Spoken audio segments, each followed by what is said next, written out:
Dr. Ferguson, who is at risk for breast cancer? Just a family history, age, you know? So those are some of the risk factors that are more well known if it's in your family.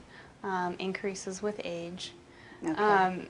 Things that women may be less aware of, lifestyle factors that they can, you know, think about early on, would certainly include smoking, stress reduction. Stress reduction plays into our hormone production and inflammation in our body. So, you know, learning how to handle stress well is a big part of life, and certainly contributes to cancer prevention. Other things that contribute are decreasing inflammation. Inflammation causes cellular changes, and some of those changes can lead to cancer. So things that contribute to a low inflammatory lifestyle would include eating a lower glycemic index diet, avoiding sugars and highly processed foods, artificial sweeteners, colors, preservative agents. Taking in, you know, getting healthy fats, the omega-3 fatty acids, eating healthier fats versus bad fats. Other things that can contribute to inflammation, our toxic lifestyle, so our toxic world.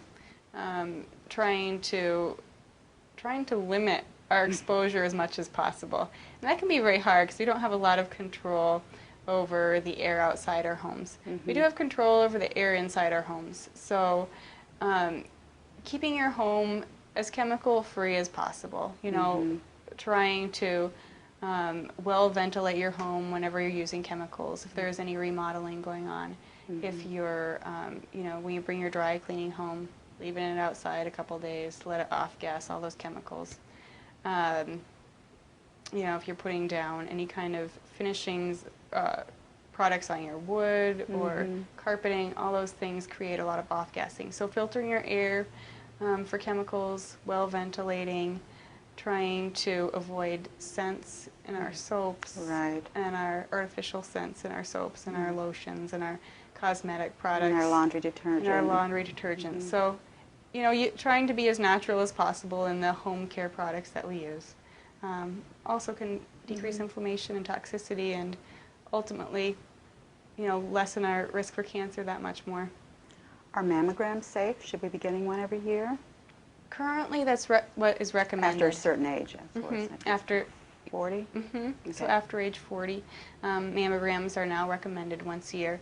The exposure to the radiation from a mammogram at this time is judged to be less of a concern than missing cancer in the first place.